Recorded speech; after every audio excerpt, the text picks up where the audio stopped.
ముఖ్యమంత్రిగా చంద్రబాబు ప్రమాణ స్వీకారానికి సర్వం సిద్దమైంది. మరికొద్ది గంటల్లోనే ఆరంభం కానున్న ప్రమాణ స్వీకార వేడుక కోసం కృష్ణా జిల్లా గన్నవరంలోని కేసరపల్లి గ్రామం సర్వాంగ సుందరంగా ముస్తాబైంది. 20 ఎకరాల ప్రాంగణంలో 3 అత్యంత భారీ జర్మనీ హ్యాంగర్ స్టెంట్లను ఏర్పాటు చేశారు. 1,00,000 మంది వరకు ప్రత్యేక ఆహ్వానితులు, వీవీఐపీలు, వీఐపీలకు ప్రత్యేకంగా పాసులు జారీ చేశారు. మరో 1,00,000 మంది పార్టీ కార్యకర్తలు, ప్రజలు తరలివచ్చే అవకాశం ఉండటం వల్ల ప్రాంగణంలోనూ NH65 వెంబడి భారీ ఎల్ఈడీ స్క్రీన్లను ఏర్పాటు చేశారు. ఒకరోజు ముందుగానే సభాస్థలి ప్రమాణ స్వీకారోత్సవ ఏర్పాట్లు పూర్తి అయ్యాయి. ఈ కార్యక్రమానికి విదేశీ జాతీయ స్థాయి అతిథులు తరలి వస్తున్నారు. దాదాపుగా ఆహుతులంతా నిన్న రాత్రికి విజయవాడ చేరుకున్నారు. దీంతో ఇక్కడ హోటళ్లన్నీ అతిథులతో కిటకిటలాడుతున్నాయి. ఇక ప్రమాణ స్వీకార వేదికపై 60 మంది వరకు కూర్చునే విధంగా ఏర్పాటు చేశారు.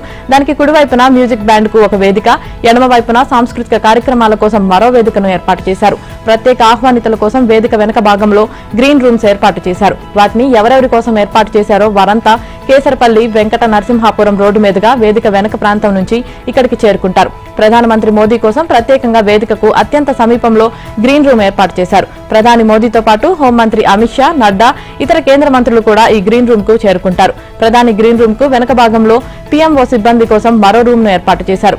గవర్నర్ అబ్దుల్ నజీర్ కోసం ఒక గ్రీన్ రూమ్ ను ఏర్పాటు చేశారు.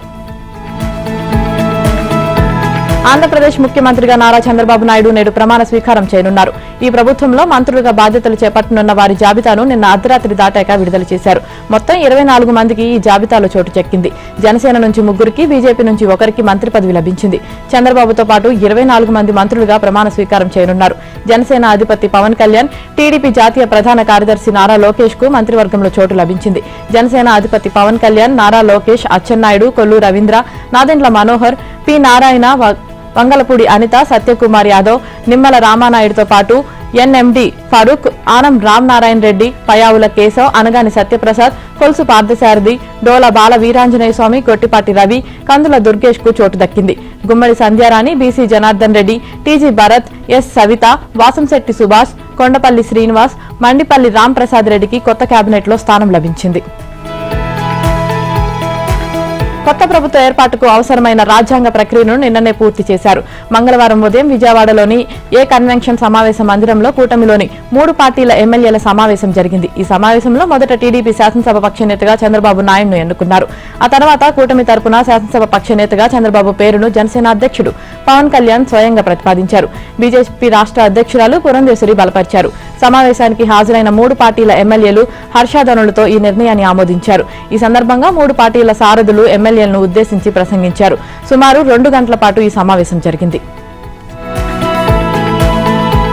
తన మంత్రివర్గంలో బీసీలకు, మహిళలకు టీడీపీ కూటమి సారథి చంద్రబాబు అధిక ప్రాధాన్యమిచ్చారు.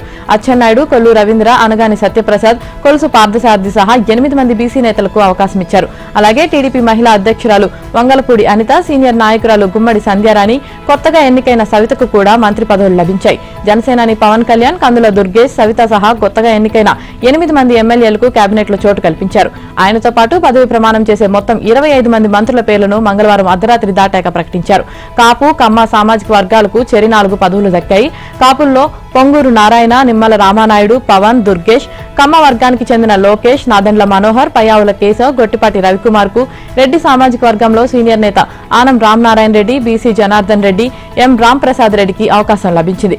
ఎస్సీ కోటాలో అనిత, డోలా బాల వీరాంజనేయ స్వామి, ఎస్టీ కోటాలో గుమ్మడి సంధ్యారాణి, ముస్లింల నుంచి మాజీ మంత్రి ఎన్ఎండి ఫరూక్, ఆర్యవైశ్య వర్గం తరపున టీజీ భరత్ చోటు సంపాదించారు. అసెంబ్లీలో 175 సీట్లు ఉండగా మంత్రివర్గంలో 25 మంది మంత్రులను తీసుకోవడానికి అవకాశం ఉంది. కేబినెట్ కూర్పునకు చంద్రబాబు ఫార్ములా రూపొందించారు. ప్రతి 7 ఎమ్మెల్యేలకు ఒక మంత్రి పదవి కేటాయించారు. ఆ లెక్కన 21 మంది ఎమ్మెల్యేలున్న జనసేనకు 3, 8 మంది ఎమ్మెల్యేలున్న బీజేపీకి 1, సత్యకుమార్, 135 స్థానాలున్న టీడీపీకి సీఎం సహా 21 మంత్రి పదవులు లభించాయి. పదవులు పొందిన బీసీ నేతల్లో ఇంకా కొండపల్లి శ్రీనివాస్, వాసంశెట్టి సుభాష్, సత్యకుమార్, సవిత ఉన్నారు. ఉమ్మడి జిల్లాల వారీగా గుంటూరు, అనంతపురం, కర్నూలు జిల్లాలకు అత్యధికంగా 3 మంత్రి పదవులు దక్కాయి. తూర్పు, పశ్చిమ గోదావరి, కృష్ణా, నెల్లూరు, విజయనగరం, ప్రకాశం జిల్లాలకు 2 లభించాయి. చిత్తూరు జిల్లాలో సీఎం చంద్రబాబుకు తప్ప మరెవరికీ అవకాశం లభించలేదు. నవ్యాంధ్ర ముఖ్యమంత్రిగా చంద్రబాబు ప్రమాణ స్వీకారోత్సవానికి అతిథుల మహరథులు హాజరవుతున్నారు. అనేక మంది ప్రముఖులు మంగళవారమే విజయవాడ చేరుకున్నారు. కేంద్ర హోంమంత్రి అమిత్ షా, బీజేపీ జాతీయ అధ్యక్షుడు నడ్డా మంగళవారం రాత్రి 10 గంటల సమయంలో గన్నవరం చేరుకున్నారు. వీరికి విమానాశ్రయంలో లోకేష్, పురంధేశ్వరి, సీఎం రమేష్ తదితరులు స్వాగతం పలికారు. అమరావతి నిర్మాణం, పెట్టుబడుల పరంగా సహకారం అవసరమన్న నేపథ్యంలో పలు దేశాల కాన్సులేట్ జనరల్స్, హై కమిషనర్లను కూడా ప్రత్యేకంగా ఆహ్వానించారు. జపాన్, ఫ్రాన్స్, ఆస్ట్రేలియా, సింగపూర్, దక్షిణ కొరియా, బంగ్లాదేశ్ దౌత్యాధికారులు మంగళవారమే విజయవాడ చేరుకున్నారు. మొత్తం 10 దేశాల దౌత్యాధికారులు ప్రమాణ స్వీకారోత్సవానికి హాజరు కానున్నారు. ప్రభుత్వ ప్రత్యేక ఆహ్వానం మేరకు మెగాస్టార్ చిరంజీవి, ఆయన కుటుంబ సభ్యులు విజయవాడకు విచ్చేశారు. తమిళ సూపర్ స్టార్ రజనీకాంత్ ను ఢిల్లీ నుంచి కేంద్ర మంత్రి రామ్మోహన్ నాయుడు స్వయంగా తీసుకొచ్చారు. జాతీయ స్థాయిలో భారీ సంఖ్యలో పారిశ్రామికవేత్తలకు కూడా ఆహ్వానం పలికారు. అమరావతిలో ఏర్పాటైన ప్రతిష్టాత్మకమైన విశ్వవిద్యాలయంలో ఒకటైన విట్ వైస్ ప్రెసిడెంట్ జీవి సెల్వంను ప్రత్యేకంగా ఆహ్వానించారు. మాజీ ఉపరాష్ట్రపతి వెంకయ్యనాయుడు, మాజీ సిజేఐ జస్టిస్ ఎన్వి రమణ కూడా హాజరు కానున్నారు. బీహార్, మహారాష్ట్ర, మధ్యప్రదేశ్ సీఎంలు నితీష్ కుమార్, ఏక్నాథ్ షిండే, మోహన్ యాదవ్ తో పాటు కేంద్ర మంత్రి కిషన్ రెడ్డి, పలువురు ఎన్డీఏ నేతలు, కేంద్ర మంత్రులు ప్రమాణ స్వీకారానికి హాజరు కానున్నారు. 3 రాజధానులంటూ రాష్ట్ర భవిష్యత్తుతో ఆటలాడుకోవడం ఉండదు. అమరావతి మన రాజధాని. విశాఖను ఆర్థిక రాజధానిగా, ప్రత్యేకమైన సిటీగా తయారు చేసుకుందాం. కర్నూలును అభివృద్ధి చేస్తామని టీడీపీ అధినేత చంద్రబాబు ఉద్ఘాటించారు.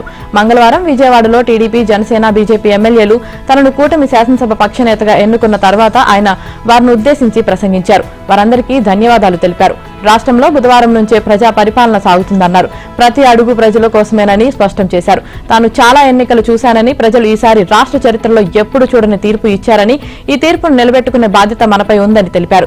ఈ ఎన్నికల్లో ప్రజలు గెలిచారు. రాష్ట్రాన్ని నిలబెట్టే బాధ్యత ఇక్కడి నుండే శాసనసభ్యులమైన మనందరిపై ఉందన్నారు. అరాచక పాలన, విధ్వంసకర పాలనకు వ్యతిరేకంగా ఈ 3 పార్టీలు కలయిక అద్భుతం. ఎన్నికల తర్వాత సాధారణంగా ఒకరిపై మరొకరు ఫిర్యాదులు చేసుకునేవారు.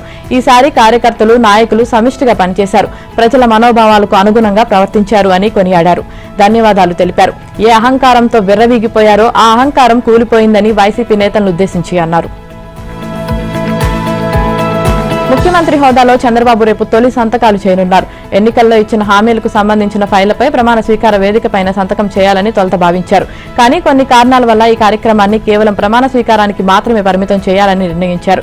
ఈ రోజు ఉదయం సీఎంగా ప్రమాణం చేసిన అనంతరం ఆయన తిరుమల వెళ్తారు. గురువారం ఉదయం శ్రీవారిని దర్శించుకుని అక్కడి నుంచి బయలుదేరి 10 గంటల 45 నిమిషాలకు అమరావతి సచివాలయానికి చేరుకుంటారు. సచివాలయ ఉద్యోగుల స్వాగత కార్యక్రమం పూర్తి కాగానే 1వ బ్లాక్లోని సీఎం కార్యాలయానికి చేరుకుంటారు. అక్కడ డీఎస్సీ నోటిఫికేషన్ పైనే తొలి సంతకం పెడతానని, ఎన్నికల సమయంలో ఇచ్చిన హామీ మేరకు సంబంధిత ఫైల్ పై సంతకం చేస్తారు. ఆ తర్వాత సామాజిక పింఛను 4000కు పెంపు, నైపుణ్యాభివృద్ధి, ల్యాండ్ టైటిలింగ్ యాక్ట్ రద్దుతో పాటు మరో ఫైల్ పై ఆయన సంతకం చేసే అవకాశం ఉంది. చంద్రబాబును చూడాలి, ఆయన కాళ్లు మొక్కాలి అంటూ ఓ మహిళ చంద్రబాబు కాన్వే వెంట పరుగులు తీసింది. వెంటనే కాన్వేను ఆపించిన చంద్రబాబు ఆ మహిళతో మాట్లాడారు. ఈ సంఘటన మంగళవారం విజయవాడలో చోటు చేసుకుంది. అన్నమయ్య జిల్లా మదనపల్లికి చెందిన నందిని అనే మహిళ చంద్రబాబును కలవడం కోసం ఏ కన్వెన్షన్ వద్దకు వచ్చి ఓ పక్కకు నిలబడింది. సమావేశం పూర్తయిన తర్వాత చంద్రబాబు కాన్వే ఏ కన్వెన్షన్ ప్రాంగణం నుంచి నెమ్మదిగా రోడ్డు మీదకు వచ్చింది. అక్కడి నుంచి కాస్తంత వేగం పెరిగింది. వాహనంలో ఉన్న చంద్రబాబును చూసిన నందిని ఆయన్ను కలవడం కోసం కాన్వే వెంట పరుగులు తీసింది. దీన్ని గమనించిన చంద్రబాబు వెంటనే వాహనాన్ని నిలుపుదల చేయించారు. ఆయన నందినిని ఆత్మీయంగా పలకరించారు. మా కష్టం ఫలించింది, మీరు సీఎం అయ్యారు సార్, ఒక్కసారి మీ కాలు మొక్కుతాను అని చెప్పింది. వెంటనే చంద్రబాబు వద్దని వారించారు. ఆప్యాయంగా పలకరించి ఆమెతో ఫోటో దిగారు. జ్వరం ఉన్నా చూడటానికి మదనపల్లి నుంచి వచ్చానని చెప్పింది. ఆసుపత్రిలో చూపించుకోవాలని, అవసరమైన సాయం చేయాలని పార్టీ నేతలకు చంద్రబాబు సూచించారు. మంచి రోజులు వస్తాయని చెప్పాను, వచ్చాయి అని జనసేనాని పవన్ కళ్యాణ్ ఉద్ఘాటించారు. దార్శనికుడు, అనుభవజ్ఞుడైన చంద్రబాబు అద్భుతమైన పాలన అందిస్తారని అన్నారు. నిన్న విజయవాడలో జరిగిన టీడీపీ, జనసేన, బీజేపీ కూటమి శాసనసభ్యుల సమావేశంలో పవన్ ఒకంత భావోద్వేగంతో ఆలోచింపజేసే రీతిలో ప్రసంగించారు. ఈ మాట చంద్రబాబు పక్కన నిల్చొని చెప్పాలి అని పవన్ అనడంతో చంద్రబాబు లేచి ఆయన వద్దకు వెళ్లారు. పవన్, చంద్రబాబు ఆత్మీయ ఆలింగనం చేసుకున్నారు.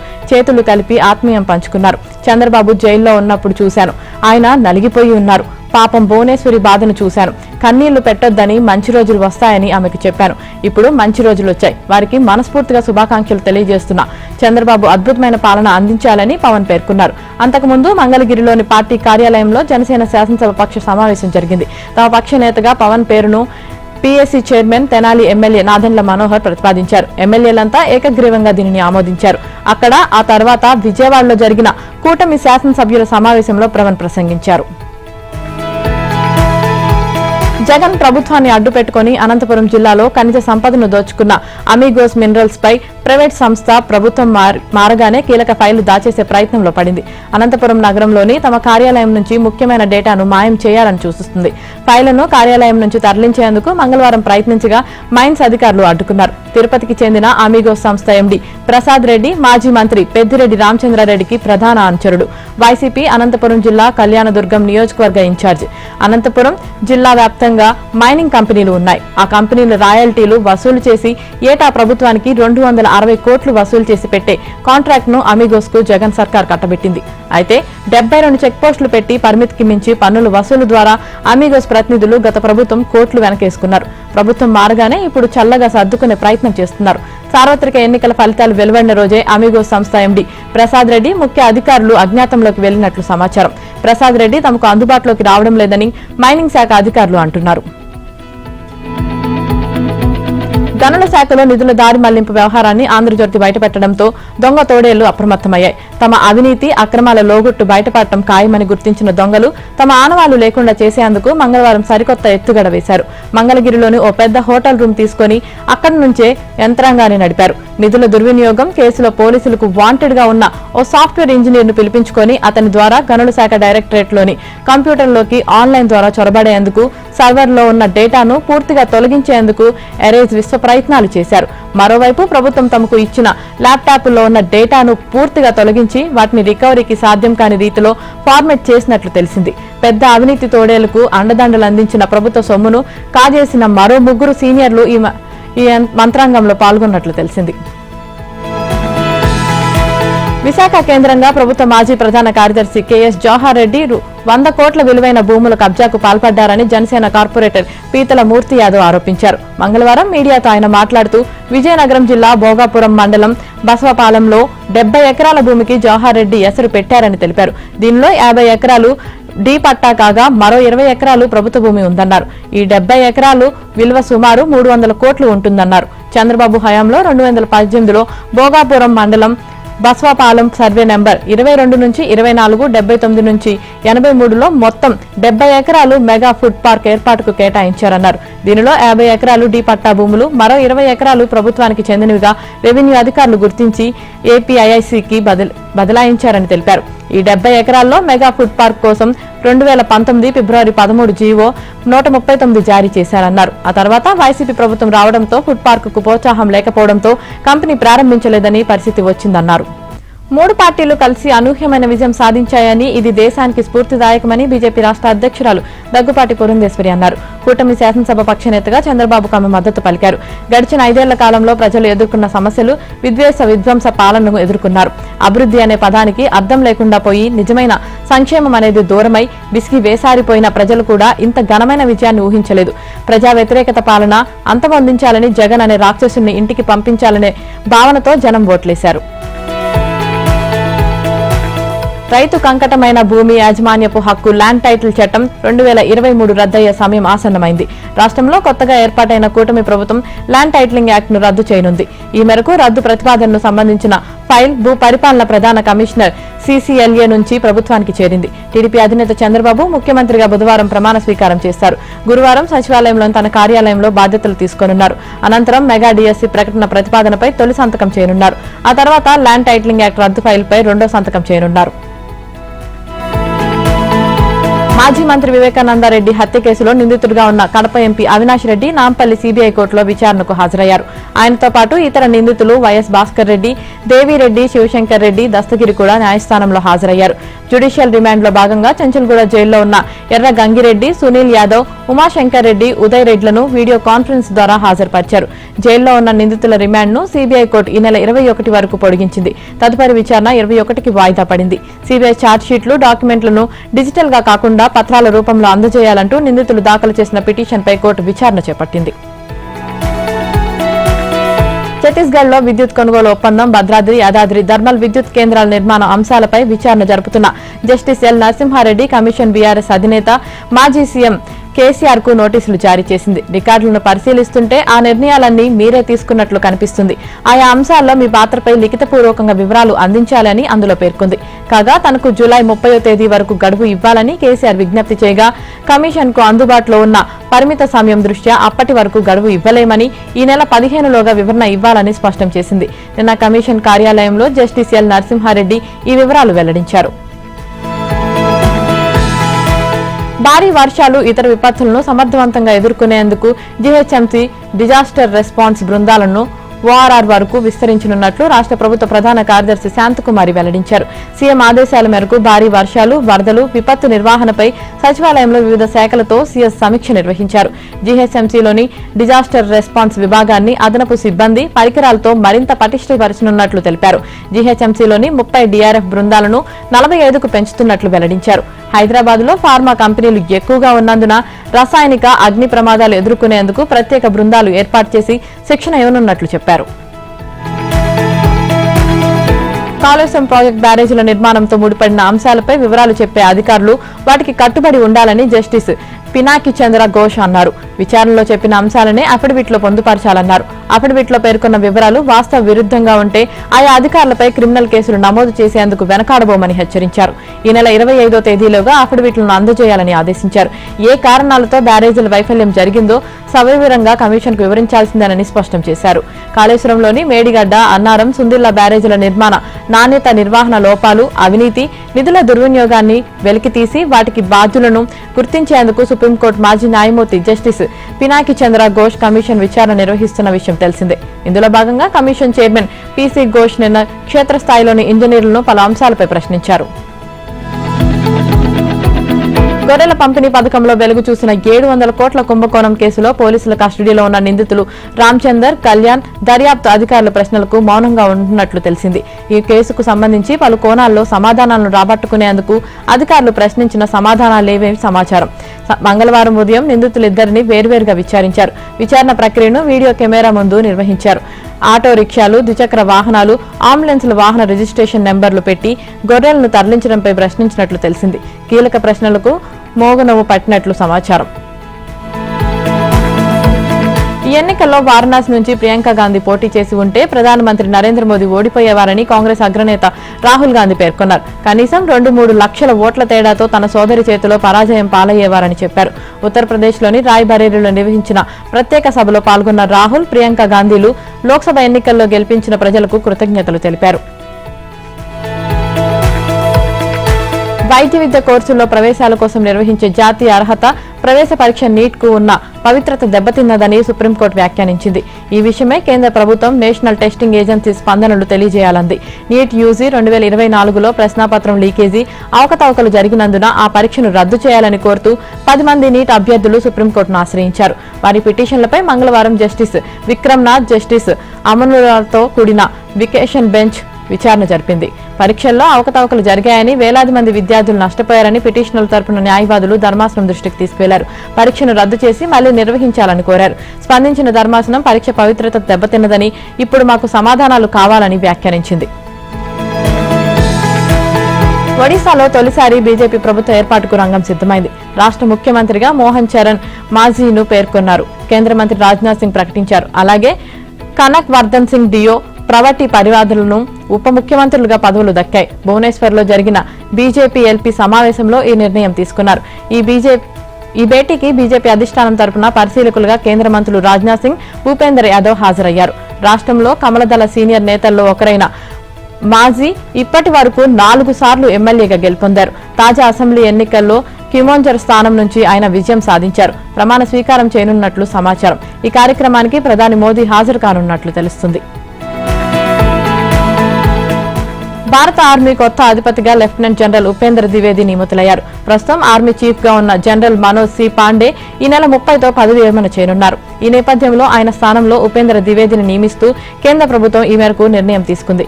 లెఫ్టినెంట్ జనరల్ ద్వివేది ప్రస్తుతం ఆర్మీ స్టాఫ్ వైస్ చీఫ్ గా ఉన్నారు. 1964లో జన్మించిన ద్వివేది 1984లో జమ్మూ కాశ్మీర్లో రిఫైల్స్ లో చేరారు. ఇప్పటి వరకు 40 ఏళ్ల సర్వీస్ పూర్తి చేసుకున్న ఆయన ఆర్మీలో పలు కీలక పాత్రలు పోషించారు. కాశ్మీర్ వాలీ, రాజస్థాన్ సెక్టార్లో పనిచేశారు. సెక్టార్ కమాండర్, అస్సాం రైఫిల్ ఐజీగా బాధ్యతలు నిర్వర్తించారు. ఉపేందర్ ద్వివేది గతంలో director general infantry northern commander general officer commanding in chief గా వ్యవహరించారు. రేవా సైనిక్ స్కూల్లో పాఠశాల విద్యను అభ్యసించిన ఆయన national defence college, US army war కళాశాలలో చదువుకున్నారు. డిఫెన్స్ మేనేజ్మెంట్ స్టడీస్ లో ఎంఫిల్ చేశారు. స్ట్రాటజిక్ స్టడీస్, మిలిటరీ స్టడీస్ లో 2 మాస్టర్ డిగ్రీ పట్టాలను అందుకున్నారు. ఇక కేంద్ర బలగాల్లో తన సేవలకు గాను పరమ విశిష్ట సేవ, అతి విశిష్ట సేవ పథకాలను అందుకున్నారు. ప్రస్తుతం army chief general Manoj Pande May నెల చివరికి పదవి విరమణ చేయాల్సి ఉండగా కేంద్ర ప్రభుత్వం ఆయన పదవి కాలాన్ని 1 నెల పాటు పొడిగించింది. మనోజ్ పాండే ఏప్రిల్ 30, 2022న ఆర్మీ అధిపతిగా విధుల్లో చేరారు. హైదరాబాద్ లోని పలు ప్రాంతాల్లో రాత్రి భారీ వర్షం కురిసింది. చార్మినార్, సర్దార్ మహల్లో అత్యధికంగా 4.8, వారాసిగూడ, బౌద్ధ నగర్ లో 4.7 సెంటీమీటర్ల వర్షం కురిసింది. రామాంతపూర్, కాప్రా, హయత్ నగర్, బండ్లగూడ, అంబర్పేట, నాచారం, హబ్సిగూడ ప్రాంతాల్లో 4 సెంటీమీటర్లకు పైగా వాన పడింది. ముషీరాబాద్, ఉప్పల్, ఎల్బీ నగర్, వనస్థలిపురం, అబ్దుల్లాపూర్ మెట్ ప్రాంతాల్లో ఉరుములు, మెరుపులతో భారీ వర్షం కురిసింది. ప్రధాన రహదారులపై వరద నీరు నిలిచిపోవడంతో ఎల్బీ నగర్, ఉప్పల్ స్టేడియం, చిక్కడపల్లి, గాజుల రామారం ప్రాంతాల్లో ట్రాఫిక్ జామ్ సమస్యలు తలెత్తాయి.